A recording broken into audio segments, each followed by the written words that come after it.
안녕하세요. 아무리 인간이 철이 늦게 들어도 아이가 태어나 부모가 되고 나면 사람이 달라질 수밖에 없다는데 철이 들기는커녕 아직도 엄마만 찾아대는 남편을 심호품에 반납해주고 돌싱맘으로 사는 삶을 택한 올해 31살 여자입니다. 결혼은 상대방의 장점보다 단점을 품어줘야 한다는 말이 있는데 그 말을 제가 너무 고지곳대로 해석했는가 봅니다. 단점을 품어준다는 게 남편의 단점을 이해해주고 평생을 남으로 살아왔는데 나와 다를 수도 있지 하고 못 본 척 넘어가주는 게 아니고 그 꼴을 보고 계속 살 수 있을지 못 살지를 판단하라는 소리였는데 그 말의 참뜻을 이제 와서야 깨닫게 되었어요. 저는 말 그대로 이 사람의 단점을 품어주면 행복하게 잘 살 수 있겠구나 너무 쉽게 생각을 했었는가 봐요.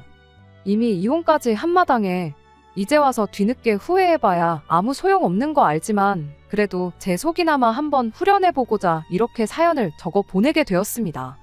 남편은 저보다 한 살이 많아요. 한두 살 차이야 사회생활 시작하면 친구나 다름없다 보니 애초에 남편에게서 어른스러운 모습을 기대한 적은 없었습니다. 저보다 5살 많은 저희 오빠도 아직도 로봇 나오는 만화 보고 장난감 사 모으고 그러는데도 멀쩡히 잘 살고 있거든요. 남편 또한 게임 좋아하고 매사에 진지한 사람은 아니었어요. 연애할 때부터 알고 있었지만 그래도 목표한 바가 있으면 꼭 이뤄내는 그런 사람이었습니다. 이를테면 뭐 언제까지 무슨 자격증을 따야겠다 그렇게 마음먹으면 진짜로 그때쯤 해서 자격증을 제 앞에 가지고 오는 그런 사람이었죠. 유흥 좋아하고 그러는 것보다야 게임이 오히려 건전한 취미라고 생각했고 남편이 그래도 할 때는 하는 사람이구나 하는 면도 있었기에 남편 나이 30, 제 나이 29 긴 연애 끝에 저희는 결혼을 하게 되었어요. 처음에는 제가 남편한테 말도 한마디 안 했는데 이제 결혼을 한 만큼 가장다운 모습, 어른스러운 모습을 보여주고 싶다며 제가 보는 앞에서 그동안 자기가 사모았던 게임기며 결혼 전에 250만 원을 주고 맞췄다는 컴퓨터까지 죄다 당근에 팔아버리더군요. 게임기에 이것저것 죄다 정리하고 나니 400만 원이 들어왔는데 그 돈도 용돈으로 쓰는 게 아니라 자기가 먼저 알아서 적금 통장에 넣어왔고요. 이후에도 퇴근길에 PC방 같은데 한번 들리는 법이 없었고 그 좋아하던 친구들과의 술 약속도 마다하고 퇴근하면 다른 데 눈길 한번 안 주고 집에 돌아오는 시기였습니다. 제가 다니던 회사가 매일같이 야근이 있는 그런 회사거든요. 일도 없는데 그냥 직원들 돈 받아가는 거 아깝다고 뭐라도 하나 더 시키려고 그러는 회사요. 그래서 제가 항상 퇴근이 늦는 편이었는데도 그런 식으로 집에 먼저 와서 딴짓 안 하고 전부 다는 아니지만 혼자 있으면서 집안일도 해놓고 그러는 시기였습니다. 오죽하면 제가 남편한테 뭘 취미생활까지 없앨 필요 있냐고 어차피 나 퇴근해서 올 때까지 따로 할 일도 없는데 그냥 차라리 게임이나 하라고 말할 정도로 남편이 달라진 모습을 보여줬습니다. 그야말로 결혼 전 제가 남편의 단점이라고 생각했던 부분이 사라지는 순간이었죠. 저도 단점이 없는 그런 완전 무결한 사람이 아닙니다. 세상에 단점 없는 사람이 어디 있겠어요. 제가 모르더라도 남편이 생각하기에 저한테 아쉬운 점이 한두 개는 있을 수 있겠다 생각했어요. 남편이 노력해주는 만큼 저도 제 단점이 뭔지 알고 고쳐야겠다 그렇게 생각했습니다. 서로 간의 신뢰 속에 이해와 배려까지 있다면 그것보다 더 현명하고 행복한 결혼 생활이 또 어디 있겠냐 그런 마음이었어요. 그리고 그렇게 잘하는 남편을 보면서 내 판단 또한 틀리지 않았구나 막연하게 그렇게 생각을 했습니다. 그렇게 신혼 때 금술이 좋았던 만큼 저희한테 아이도 예상보다 빨리 찾아오게 되었어요. 결혼한 지 반년이 지나지 않은 시점에 아이가 생겨버린 겁니다. 그때는 뭐 계획까지 세울 거 있나? TV 보니까 갖고 싶어도 안 생기는 사람도 많던데 그냥 이러다 아이 생기면 낳아서 잘 키우면 되는 거지 그렇게 막연하게 생각을 했었어요. 그런데 막상 아이가 생기고 나니 생각할 게 이만저만이 아니더라고요. 둘 다 많지 않은 나이에 한 결혼이다 보니 맞벌이는 선택이 아니라 필수나 마찬가지였습니다. 남편이 너는 몸조리나 잘하고 아이만 신경 쓰라고 자기가 투잡 쓰리잡을 뛰어서라도 가장 노릇 제대로 하겠다고 말을 하긴 했지만 솔직히 그게 현실적으로 불가능한 이야기잖아요. 퇴근하고 부업을 하거나 아르바이트를 하거나 하면서 투잡 뛰는 사람이 요즘 많다고 듣기는 했지만 반대로 저도 주변에서 예정일 전까지 출근하는 분들 많이 봤거든요. 제가 일을 못할 상황이었다면 미안한 마음에나마 남편에게 우리 집 생계를 책임져 달라고 했겠지만 제가 할 수 있는데 굳이 벌써부터 회사를 그만둘 필요까지는 없다고 생각했어요.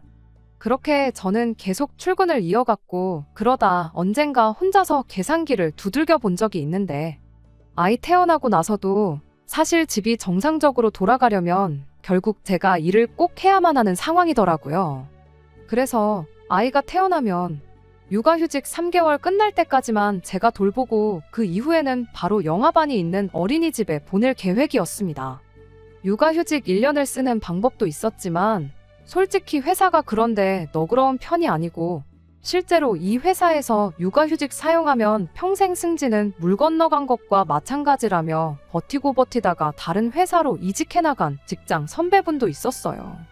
당장 1년 아이 돌보는 거 생각하면 참 좋은 제도지만 이후에 저한테 돌아올 불이익을 생각하니 선뜻 육아휴직을 사용하는 게 마음이 편치가 않았습니다. 그런데 주변에서 하나같이 하는 말이 돌도 안 지난 아이를 어떻게 어린이집에 보낼 생각을 다 했냐며 말들이 많았어요. 아무리 못해도 적어도 18개월까지는 부모 손에 자라는 게 아이한테도 좋은 거 모르냐면서요. 아니면 적어도 한 사람이 1대1로 케어를 해줘야지 동시에 여러 명 돌보는 어린이집에 맡기는 건 좋은 생각이 아닌 것 같다. 뭐 그런 이야기들을 하더라고요.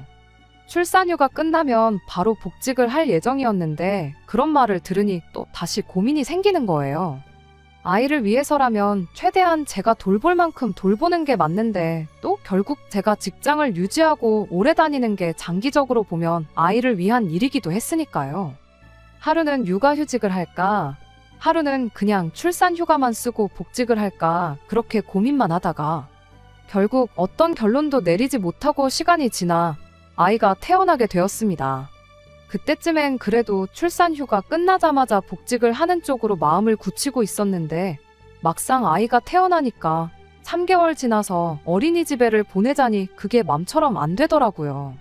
1대1로 케어하는 게 좋다고 하니 사람을 구했을까 싶은데 알아보니 그것도 거의 남편이나 제가 버는 만큼 한 사람분 월급 정도를 내줘야 하는데 그 돈이면 그냥 내가 회사 그만두고 육아를 하는 게 나은 거 아닌가 싶고 그러자니 또 육아 끝났다고 새로 일자리가 생각처럼 쉽게 구해진다는 보장도 없고 정말 머리가 아파왔습니다.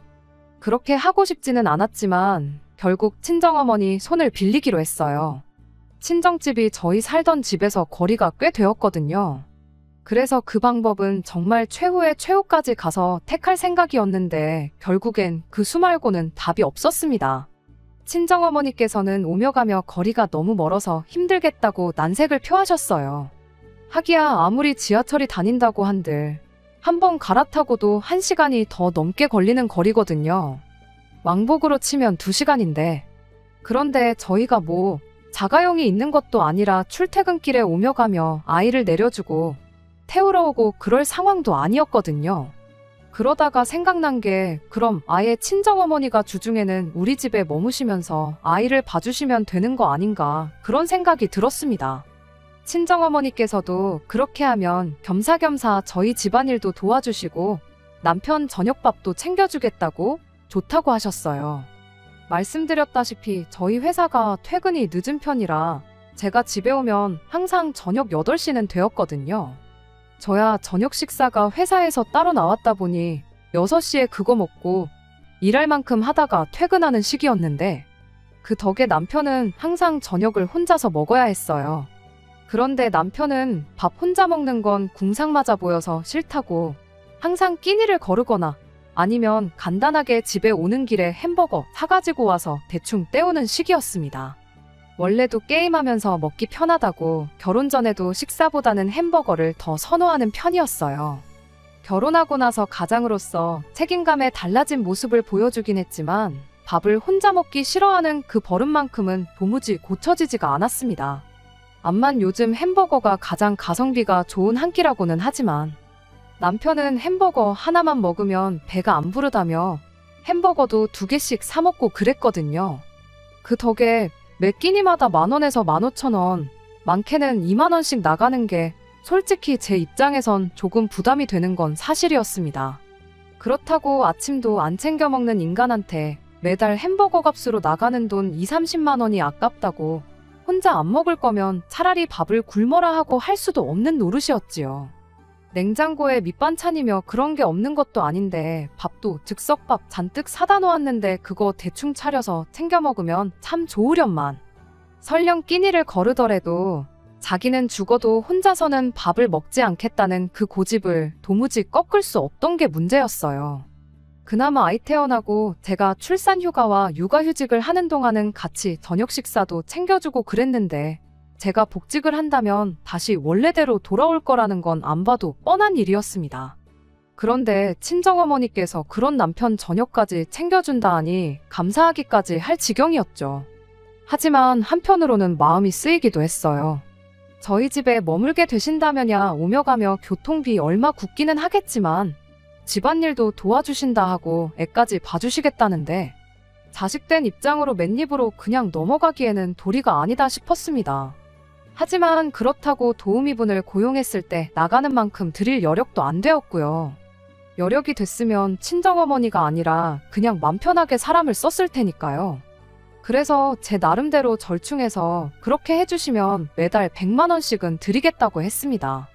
친정어머니는 뭔 자식한테 돈을 받냐며 거절을 하셨지만 그거라도 드리지 않으면 내 마음이 너무 편하지 않을 것 같다고 저도 고집을 부려서 결국 매달 70만 원씩을 드리기로 했어요. 말이야 그 정도면 받으시겠다고 했지만 친정어머니가 그 돈을 받으셔도 언젠가 나중에 저한테 다시 돌려주실 수도 있겠다는 생각도 들었습니다. 아무튼 그렇게 친정어머니와 이야기 다 끝내고 나서 그날 퇴근해 돌아온 남편한테 이 일을 이야기했어요.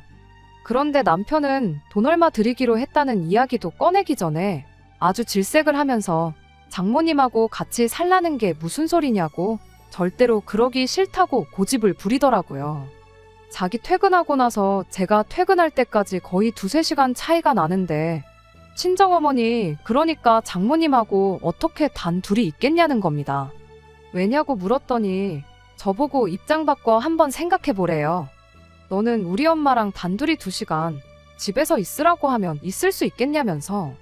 일단 불편한 게 첫 번째 이유고 그것도 모자라 내 밥까지 챙겨주신다는데 그건 부담스러워서 싫다는 겁니다. 어떤 게 문제인지 이해는 갔지만 달리 뾰족한 수도 없으면서 전후 사정은 생각도 안 하고 무작정 싫다고만 하니 아주 답도 안 나왔어요. 끝까지 못하겠다고 하니 그럼 달리 방법도 없고 그럼 같은 조건으로 시어머니한테 한번 부탁을 해보자 하고 말을 꺼냈습니다.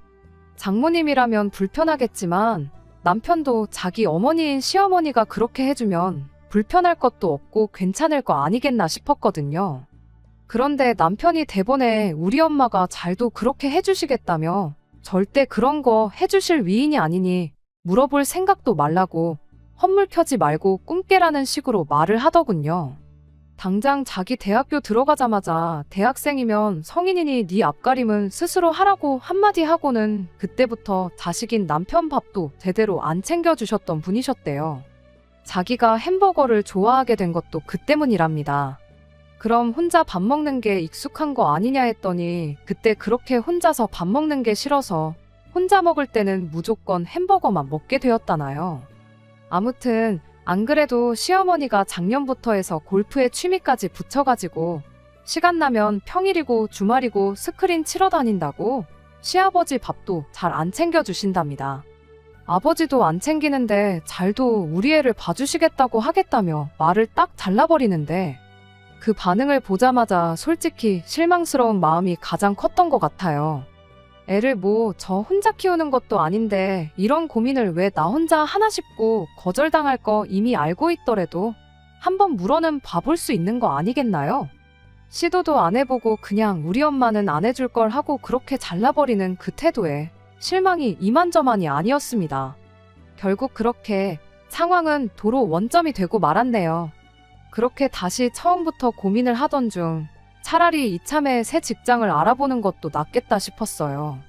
월급을 딱히 다른 데보다 많이 챙겨주는 것도 아니고 직원들 돈 주는 게 아까워서 뽕을 뽑아야겠다고 의미도 없는 야근을 매일같이 시켜대는 그런 회사 이참에 그냥 과감하게 때려치우고 애 키우면서 동시에 취직 준비도 같이 해가지고 아이 어린이집 보낼 나이쯤 되면 새 직장을 알아볼까 하는 그런 생각이었습니다. 그럼 그때는 최소 아이가 18개월은 넘었을 때일 테니 남들 보내듯 어린이집을 보내도 되겠구나 싶었거든요.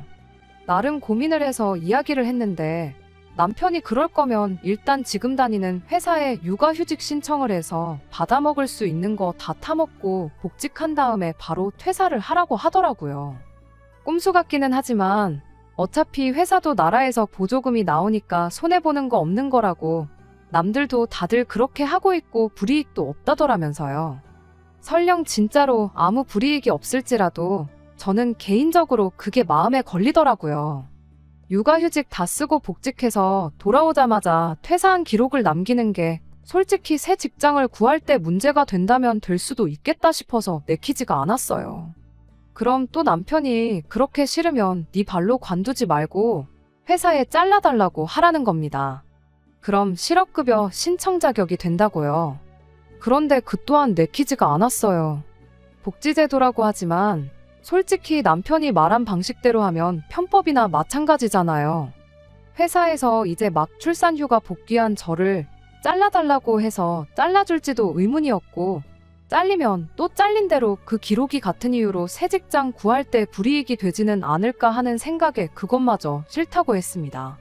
남편은 그런 저를 두고 나라에서 작정하고 돈을 퍼주는데 세금 낼 거 다 내면서 왜 받아먹지를 못하냐며 답답하다고 할 뿐이었지요. 아무튼 또 그렇게 며칠을 두고 또 다른 방법은 없을까 고민을 하던 와중 이번엔 웬일로 남편이 자기가 생각이 있다면서 말을 꺼내왔어요. 일단 저보고 회사를 계속 다니면서 이직을 준비해보라는 거예요. 퇴사하고 취직하는 것보다 재직 중에 이직하는 편이 너한테도 더 유리하지 않겠냐 하면서요. 내가 직장을 옮기고 싶어서 이런 고민을 하는 게 아니라고. 우리 애 육아 때문에 고민하는 거고 애 봐줄 사람이 없어서 이러는 건데 왜 이직 이야기를 하느냐고 대답을 했죠. 그랬더니 남편이 육아휴직은 뭐 엄마만 있냐고 아빠인 자기도 똑같이 나오는 거 모르냐입니다. 자기 육아휴직을 먼저 써서 애를 자기가 키우겠다는 거예요. 자기 12달 육아휴직을 하는 동안 제가 이직에 성공하면 일 시작하고 6개월만 지나면 새 회사에서 육아휴직 신청이 가능하다더랍니다. 행여나 제가 그 12달 기간 동안 새 직장을 못 구하게 된다면 못 구하는 대로 지금 다니는 직장에서 육아휴직을 써도 되는 거 아니냐고. 정 육아휴직을 쓰는 게 싫으면 그때 가서 회사 그만두고 애 돌보면서 새 직장을 알아보면 되는 거 아니겠냐고 하는데 남편 말이 일리가 있기도 했지만 무엇보다 제가 남편을 잘못 생각하고 있었구나 그런 생각이 가장 먼저 들었어요. 그간 여지껏 육아 문제로 저 혼자만 고민하는 줄 알았는데 이 사람은 이 사람대로 여러 가지 방법을 생각하고 고민하고 알아보고 나랑 똑같이 노력을 했었구나. 그동안 나 혼자 오해하고 있었구나 하는 생각에 그때는 반성도 되고 감동스럽기까지 했어요. 남들 다 타먹는 눈먼 돈이라고 하기는 했지만 뭐 실업급여니 육아휴직제도니 해서 그동안 알아봤으니까. 그랬으니까 그런 내용도 다 꿰고 있던 거 아니겠어요? 그래서 이번에는 남편을 믿고 남편의 제안을 채택하기로 했습니다. 일단 남편이 먼저 육아휴직을 쓰고 제가 그동안 이직을 하는 쪽으로 그러다 안 되면 그때 가서 다시 생각해보는 쪽으로 방향을 잡기로 했고 결국 그렇게 저는 회사에 복직을 하고 남편은 육아휴직을 신청해 집에서 시간을 보내게 되었습니다. 정말 부모가 되면 철이 든다는 말이 그때만큼은 진짜구나 싶을 수가 없었어요. 하지만 얼마 지나지 않아서 사람이 쉽게 안 변한다는 말이 무슨 말인지 그 말이 왜 있는지도 똑같이 알게 되었습니다. 처음 몇 주는 남편이 나름 집안일도 해놓고 전업주부 생활을 책임감 있게 하는 것처럼 보였습니다. 그런데 몇 주 지나서 저녁 늦게 퇴근하니 남편이 아이를 재워놓고 방에서 혼자 뭘 낑낑대고 있더라고요. 뭘 하길래 사람이 퇴근한지도 모르고 저러고 있나 봤더니 컴퓨터를 사다가 방에다 설치를 하고 있더군요. 이게 뭐냐고 물었더니 집안일도 다 끝내놓고 아이가 잘 때 자기가 멍하니 있기도 그래서 그때 좀 하려고 컴퓨터를 샀다는 거예요. 애 키우느라 고생인데 그 정도 자유는 만끽하게 해줘도 되겠다 싶어서 아무 말 안 하고 그냥 넘어갔어요. 그런데 언젠가부터는 퇴근하고 오면 꼭 집안일 몇 개가 그대로 남아있고 이부자리도 정돈이 안 되어 있고 그러더라고요. 그 이유가 뭔지는 진작에 알고 있었지만 그게 꼭 컴퓨터 때문만은 아닐 거다 그렇게 생각하려고 노력했습니다. 그리고 그때쯤부터 해서 남편은 제가 퇴근하면 자기는 육아의 책무에서 벗어났다며 그냥 그 길로 방에 틀어박혀 컴퓨터만 할 뿐이었어요. 전업주부들이 퇴근한 남편하고 육아 문제로 다툰다는 게 이 소리인가 싶었고 그냥 아이가 어린이집 갈 때가 되면 그때는 남편도 딴소리 못하겠지 그렇게 넘어갔습니다. 그렇게 그냥 넘어갔더니 또 며칠 지나선 그나마도 해놓던 몇 개의 집안일이 손도 안 댄 채 그대로 남아있기 시작했어요.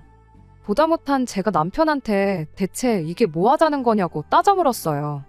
남편은 저한테 짜증을 내면서 다 자기가 생각이 있어서 그러는 거라며 집안일 그거 몇 개나 된다고 좀 퇴근하고 와서 해주면 어디가 덧나냐고 오히려 저한테 짜증을 내는 겁니다. 무슨 생각을 얼마나 하길래 시간이 그렇게 부족하냐고 솔직히 말해서 집구석이 이 모양 이 꼴이니 당신이 애는 똑바로 보고 있는지부터가 의심이 된다고 그렇게 한마디 했습니다. 그랬더니 남편이 지금 자기를 못 믿는 거냐면서 아주 눈알이 뒤집혀서 입에 개거품을 무는 거예요. 엄마 아빠 싸우는 건 또 아는지 애가 울기 시작해서 결국 아무 결론도 짓지 못하고 흐지부지 끝나게 되었습니다. 자기가 다 계획이 있고 생각이 있어서 그러는 거라 했던 그 말이 무슨 말인지 알게 되는 건 물어보지 않아도 그날로부터 며칠이 지나서 자연스럽게 알게 되었어요. 퇴근하고 집에 문 열고 들어오니 웬일로 집도 좀 정돈되어 있고 음식하는 냄새도 나고 그러더라고요. 이제 남편이 정신 차렸나 했더니 주방에서 난데없이 남편이 아니라 시어머니가 튀어나오는 겁니다.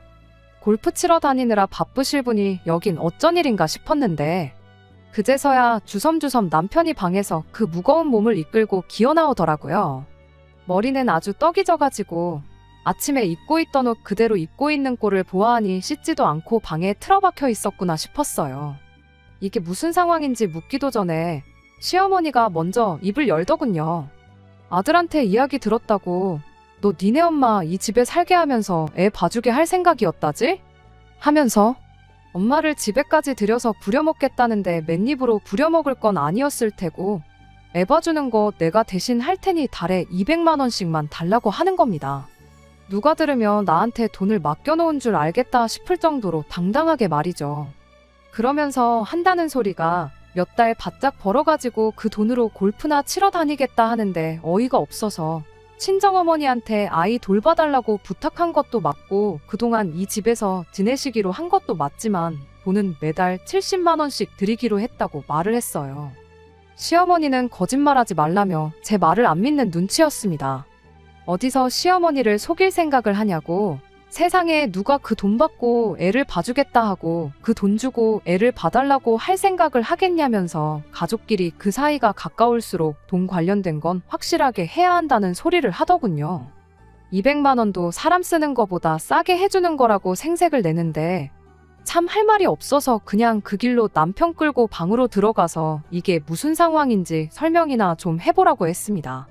그러자 남편은 장모님한테 70만 원을 드리기로 했던 그게 중요한 게 아니라면서 자기의 장대한 계획을 저한테 털어놓더라고요.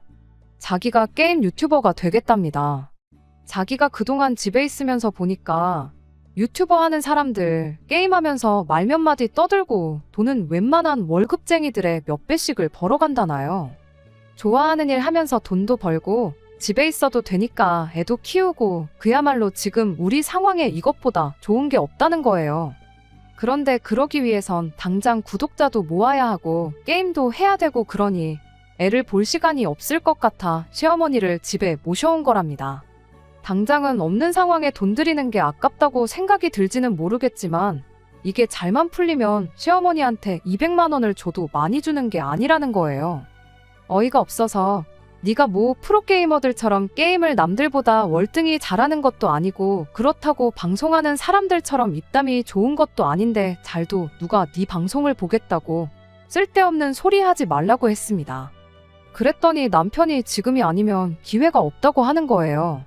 자기가 육아휴직 알아보면서 알게 된 건데, 원래 여자들은 육아휴직 풀로 땡겨서 퇴직금까지 조금 더 받고 복귀하자마자 퇴사하는 게 정석이고, 남자들은 육아휴직 내고 그동안 딴 일 할 걸 알아보는 게 정석이라나요. 남들도 다 육아휴직하면서 이직 준비하고 사업 준비하고 그러는데, 따지고 보면 자기도 자기만의 사업을 준비하는 거라 마찬가지라는 겁니다. 자기도 무조건 유튜버가 된다고 해서 잘 되는 게 아니라는 걸 안다고 그래도 혹시 모르지 않냐면서 이번 기회에 한번 해보는 거라고, 안 되면 육아휴직 끝나고 복직하면 되는 거다. 돌아갈 직장이 있는데 무슨 걱정이냐고 헛소리를 떠드는데, 100번 양보해서 그건 그렇다 쳐도 이런 일을 나랑 한마디 상의도 없이 정한 것도, 그 와중에 시어머니를 집에까지 모시고 온 것도 좀 아니지 않냐고 물었어요. 우리 형편에 매달 200씩 드리는 게 감당이나 되겠냐고. 친정어머니가 해주시기로 했던 대로 다시 70만 원으로 한번 부탁드려보라고. 그리고 2달의 시간을 줄 테니 그 2달 내로 유튜버가 되던 방송을 하던 단돈 10원이라도 벌어오지 못하면 그 길로 그만두고 시어머니도 돌려보내고 약속한 대로 육아에 전념해달라고 그렇게 이야기했습니다. 그런데 남편이 저한테 괜히 우리 엄마한테 200만 원씩 주자니 아까워서 거짓말하는 거 누가 모를 줄 아냐고. 저보고 치사하게 굴지 말라더라고요. 어이가 없어서 그럼 시어머니 말고 다시 친정어머니한테 부탁드려야겠다고 했습니다. 그랬더니 그때랑 지금이랑 또 상황이 다르지 않냐면서 그건 죽어도 싫다는 거 아니겠어요? 그때야 자기가 출근을 했으니 장모님하고 마주쳐봐야 하루 몇 시간이었는데, 이제는 하루 종일 같이 있어야 되는 거 아니냐는 거예요. 결국엔 또 친정어머니가 불편해서 싫다는 소리였죠. 나도 시어머니가 불편해서 싫은데 돈까지 더 드려야 한다니 그건 더 싫다고 단호하게 한마디 했어요.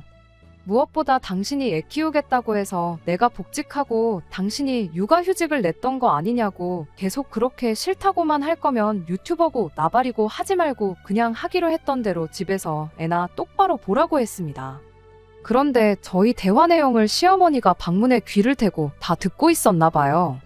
벼랑간 시어머니가 문을 벌컥 열고 들어오더니, 너는 마누라가 돼서 남편이 하겠다는데 무조건 안 된다고만 하고 있냐고 저한테 버럭 언성을 높이더라고요.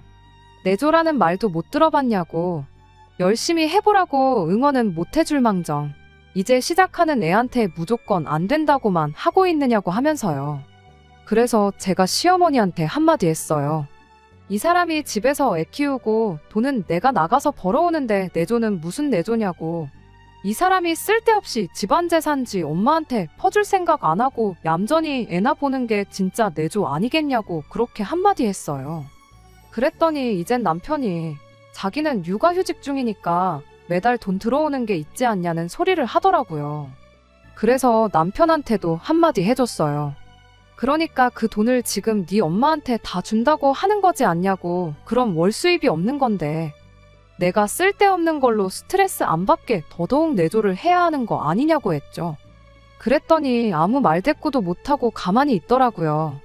말문이 막힌 아들 모습이 안타까웠는지 시어머니가 그럼 돈을 안 받고 애를 봐주겠다는 말을 꺼내왔어요. 당신은 당신 아들의 성공에 확신이 있다며, 그러니까 나중에 아들이 성공해서 돈 벌어오면 그때 이자까지 포함해서 10달치 애 봐준 돈 3천만 원을 받아가시겠답니다. 그 와중에 10달치 이자로 1,000만 원을 더 가져가겠다고 계산한 게 참 대단했어요. 어차피 저는 남편이 안 될 거라는데 확신이 있었다 보니 그렇게 하자고 했죠. 2천만 원에 1,000만 원이라니 터무니없는 계산이긴 했지만, 말인즉슨 남편이 그 돈을 못 벌면 땡전 한 푼 안 받고 애를 봐주는 거나 마찬가지였으니까요. 그냥 제 생각대로 한두 달 해보다가 자기도 안 되는 거 알면 포기하겠지, 그런 생각이었습니다. 시어머니까지 해서 대판 싸우기는 했어도 당장 이혼까지는 생각 안 했어요. 부부싸움 한 번 했다고 해서 이혼하면 세상에 남아있는 부부가 몇이나 되겠나 싶었고, 시간 지나면 좀 해결이 되겠거니 그런 생각이었는데, 그런데 그게 아니라 시간이 지나니 상황이 더 악화가 되었거든요. 결국 이혼이라는 마지막 방법을 택할 수밖에 없었습니다. 시어머니가 제가 꼴보기 싫었던 건지 뭔지는 모르지만 항상 제가 퇴근할 때쯤엔 알아서 먼저 집에 돌아가곤 했어요. 몇 시까지 계셨는지는 모르지만 남편 말에 의하면 저 오기 직전까지 계셨다고 하고, 저 돌아올 때쯤엔 남편도 게임 안 하고 아이를 돌보고 있었으니 문제될 건 없다고 생각했습니다. 그러다가 제 사소한 실수 때문에 모든 진실을 알게 되었어요. 전날에 야근까지 하고도 다 끝내지 못해 집에서 마무리한 회의 자료를 만들어 놓은 게 있는데, 그걸 담아놓은 USB를 헷갈려서 다른 걸 가지고 왔더라고요. 그래도 회의까지 시간이 많이 남은 시점에 그 사실을 알게 된 게 천만다행이었지요. 회사의 상황을 설명하고 점심시간 활용해서 쏜살같이 집으로 향했습니다. 두고 온 것만 가지고 빨리 다시 나갈 생각이었는데 빨리 회사로 돌아갈 수가 없었어요. 애는 방에서 울고 있지, 집에 시어머니는 안 계시지. 그 와중에 남편은 헤드폰을 뒤집어 쓰고 제가 집에 온지도 모르고 방에서 게임 삼매경에 빠져 있었거든요. 눈이 뒤집혀서 그 길로 남편이 뒤집어 쓴 헤드폰을 낚아챘어요. 난데없는 상황에 남편이 쏘스라치게 놀라서 아무 말도 못하고 눈만 껌뻑거리고 있었습니다.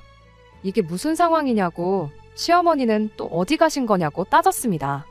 그 와중에 남편은 하라는 대답은 안 하고 하다가 중간에 멈춘 게임이 신경 쓰였는지 컴퓨터 화면에 눈을 계속 흘긋거리고 있는 거 아니겠어요? 그 꼴을 보니 너무 열이 받아서 대답 안 하고 어딜 보고 있냐고 그대로 남편이 보고 있던 모니터를 확 잡아뜨려 버렸죠. 남편이 미쳤냐고, 이게 얼마짜린 줄 아냐고 하면서 후다닥 모니터를 다시 세웠지만 화면에는 여기저기 깨진 것처럼 화면이 뭉개져 있었고 여기저기 줄이 가 있는 게 쓰러지면서 모니터가 망가졌는가 봅니다. 그 상황에 그게 얼마짜리건 중요했겠나요? 컴퓨터까지 부셔버리기 전에 시어머니는 어디 가고 애는 울고 있는데 당신은 방에 틀어박혀서 왜 게임만 하고 있었는지 똑바로 한번 설명해 보라고 했어요. 남편도 제가 보통 열이 받은 게 아니란 걸 알았는지 엄마 요 앞에 볼 일 있어서 잠깐 나간 거라고, 금방 오실 거라고 하더라고요. 제가 빨리 회사에 돌아가 봐야 하는 상황이었지만 시어머니가 진짜 근처에 계셔서 아무 때고 올 수 있는 건지 두 눈으로 확인을 하기 전까진 돌아갈 수가 없었어요. 남편 시켜서 시어머니한테 전화를 몇 번 걸었지만 시어머니는 전화를 받지 않았고요. 시어머니한테서 전화가 다시 걸려온 건 그로부터 1시간이 더 지나서였습니다. 남편이 제가 집에 와 있다는 사실도 말하기 전에 시어머니가 먼저 남편한테 이렇게 말했어요. 오늘 게임이 너무 잘 돼서 돈 따가지고 오는 길이라고, 아들 점심으로 뭐 먹고 싶으냐고요. 당시 상황을 전혀 모르던 시어머니였다 보니 어디 있었는지 그 상황에 전부 자백을 하는 거나 마찬가지였습니다. 시어머니는 애보다 말고 지인분이 부른다고 해서 스크린을 치러 다녀온 거였죠. 남편이 이젠 그 어떤 변명도 안 먹히겠다 싶었는지 그 길로 시어머니한테 제가 지금 집에 와 있으니 빨리 오시라는 말만 하고 전화를 끊더군요. 남편한테 하고 싶은 말이 참 많았지만 시어머니가 올 때까지 기다렸어요. 아마 남편도 그 시간이 가장 힘들었을 겁니다. 한 30분 정도 지났나 그제서야 시어머니가 집에 후다닥 들어왔어요. 솔직히 거기서 시어머니가 먼저 사과라도 해왔다면 그냥 저도 그만했었을 수도 있어요. 하지만 시어머니는 사과 대신 저한테 성질을 부리는 쪽을 선택하셨습니다. 집에 들어오자마자 제 탓부터 하는 거예요. 돈 안 받고 애 봐주고 있으면 이 정도 자유시간은 가져도 되는 거 아니겠냐면서요. 말인즉슨 준다고 했던 적도 없던 그 200만 원을 줬으면 당신이 책임감을 갖고 중간에 자리 비우는 일 없이 애 보는데 집중을 했을 거랍니다. 돈도 안 받고 힘들고 스트레스 받는 와중에 기분 좀 풀러 잠깐 다녀온 걸 가지고 뭐라고 한다고 뻔뻔하게 나오는데 시어머니 말이 끝나기 무섭게 남편도 제 탓을 하기 시작하는 거 아니겠어요? 여태 찍소리도 못하더니 시어머니 한 명 왔다고 자기 편이라도 생긴 줄 알고 그런 건지, 엄마 말이 맞다고 스트레스도 풀고 그래야 능률도 늘어나는 법이라며 자기도 여태까지 애 보고 있다가 애가 잠든 거 보고 스트레스 좀 풀려고 잠깐 게임을 켰던 거였는데 딱 5분도 안 했는데 그 와중에 제가 집에 들어왔다는 거예요. 진짜로 사과만 한마디 했다면 저도 그냥 들어려니 넘어갔을 수도 있는 일을 애써 키우고 있는데 저도 더는 못 참겠더라고요. 그래서 그 길로 남편 컴퓨터 줄 뽑아서 들고 와가지고 그대로 바닥에 패대기 쳐버렸어요. 그걸로도 화가 안 풀려서 유리가 와장창 깨진 컴퓨터를 다시 번쩍 들어다가 그 길로 창밖으로 던져버렸습니다. 남편한테 모처럼 맞는 말 했다고, 사람이 스트레스도 풀고 그래야 된다는 게 무슨 말인지 알겠다고 아주 다 속이 후련하다고 했죠. 혹시나 해서 덧붙이지만 저희 집 1층이에요. 던질 때도 밖에 아무도 없는 거 확인하고 던졌습니다. 아무튼 그 사단이 나니 시어머니가 이게 뭐 하는 짓이냐고 빼액 소리를 질러대고 있고, 남편도 박살난 자기 컴퓨터 어떻게 살려보겠다고 신발도 똑바로 안 신고 그대로 화단으로 뛰쳐나가대요. 이미 박살이 나서 흙투성이가 된 컴퓨터를 들고 남편이 들어오자마자 마지막으로 한마디 했어요. 어머님이 스크린을 치러 가든 저 멀리 지방에 필드를 다녀오든 이 사람이 애만 똑바로 보고 있었으면 나도 아무 말 안 했을 거다 하고요. 다른 사람 애도 아니고 당신 애고 어머님 손자라고 책임감을 갖지는 못할 망정 당장 자기 노는데 급급한 사람들을 몰라보고 애를 맡긴 내 잘못이라고. 애는 내가 알아서 어떻게든 키울 테니 당장 이혼해달라고 했습니다. 그제서야 성질만 내던 시어머니도 제정신이 돌아온 건지 암만 남편이 게임 좀 했기로서니 이혼까지 하자는 거냐고, 애한테 무슨 일이 있던 것도 아닌데 좋게 좋게 넘어가면 어떻겠느냐고 중재를 섰지만 이미 저는 마음을 굳힌 상태였고 그 어떤 말도 통하지 않았습니다. 게임하는 게 뭐 나쁜 게 아니에요. 말씀드렸다시피 쓸데없는데 돈 쓰고 밖에서 도는 것보다 훨씬 건전하고 좋은 취미라고 생각하는 사람입니다. 제가 남편 게임을 못하게 한 것도 아니잖아요. 괜히 자기가 시키지도 않았는데 죄다 당근에 팔아치워놓고는 그걸 나 때문에 그런 거라는 것도 어이가 없고, 지 자식까지 신경이 안 쓰일 만큼 좋아하는 거면 나랑 이혼하고 실컷 하면 되는 거 아니냐고. 그리고 어머님도 아들 도로 데려가서 애 키워주는 값으로 200만 원씩 받으시라고 했어요. 우리 애 양육권을 넘기겠다는 게 아니라 어머님 아들이 아직도 정신 못 차리고 몸땡이만 큰 애나 마찬가지인 것 같은데 이참에 제대로 어른 한번 만들어주라고요. 남편도 그제서야 너 혼자 어떻게 애를 키울 거냐며 당장 육아휴직도 못 쓰는데 가당키나 하겠냐며 한 소리를 하대요. 내가 어디 빌어먹고 사는 한이 있어도 니네 엄마를 우리의 할머니로, 너를 우리의 아빠로 해서 키울 생각 없으니 그 부분은 걱정 말라고 강하게 한마디 했습니다. 그리고 그냥 그 길로 회사에 전화해서 상황 설명하고 회의 자료는 이메일로 보내줄 테니 알아서 하라 말하고 짐 챙겨서 애 데리고 친정으로 향했어요. 딱히 저를 붙잡지도 않는 걸로 봐서 저러다 화 풀리면 말겠지 그렇게 생각을 했는가 본데 덕분에 이혼하는 게 어렵지도 않았습니다.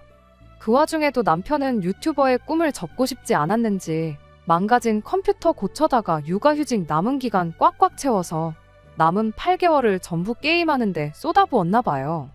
그리고 얼마 전 복직해서 회사 나가고 있다는 소식을 들었습니다. 그 꼴을 보니 정말 제가 사람 잘못 본 건 한참 잘못 본 거지만 이혼하길 참 잘했다는 생각밖에 안 들었네요. 지금 와서 생각해보면 아마 자기도 저렇게 자제 못하고 저러는 걸 알아서 어떻게 한번 고쳐보겠다고 결혼하자마자 컴퓨터며 게임기며 다 팔아버렸던 건지도 모르겠어요. 저는 그것도 모르고 그걸 이 사람이 할 때는 하는 사람이구나 하고 착각했던 거고요. 그냥 궁금해서 얼마 전에 남편이 회사까지 그만둘 결심으로 시작했다는 남편 유튜브에 들어가 봤어요. 구독자가 12명 있더라고요. 보나마나 그 12명 중 2명은 시어머니랑 시아버지겠구나 싶었습니다. 그 와중에 자기도 처음부터 안 될 거란 걸 알았는지 영상도 몇 개 올리고 말았더라고요. 영상마다 시어머니가 우리 아들 화이팅 하고 써놓은 댓글들을 보니 참, 저 시어머니가 아들 식사는 안 챙겨줬을지라도 자식 사람만큼은 대단하신 분이다 싶었네요. 그리고 그 사랑하는 아들, 엄마 품에 돌려줬으니 아마 저를 원망하는 게 아니라 고마워하지 않겠나 그런 생각이 들어요. 아이는 친정에 맡기고 일을 하려고 했는데 저도 막상 친정어머니한테 고작 70만 원 드리고 애 봐달라고 부탁하자니 마음이 그래서 그냥 죽이 되든 밥이 되든 제가 키우기로 결심을 했어요. 회사는 남편과 이혼하자마자 그만뒀어요. 밤 8시까지 일해야 하면 아이 어린이집 보낼 때가 돼도 친정어머니 도움이 필요할 것 같아서 일단 죽이 되든 밥이 되든 혼자 힘으로 아이 키우면서 새 직장도 알아보려고요. 힘든 길이 되겠지만 제가 선택한 길이니 후회 없게 열심히 살아볼 생각입니다. 끝까지 들어주셔서 감사합니다. 오늘의 사연은 여기까지입니다. 구독과 좋아요, 알람 설정 부탁드리고 더 좋은 사연으로 다시 찾아뵙겠습니다. 감사합니다.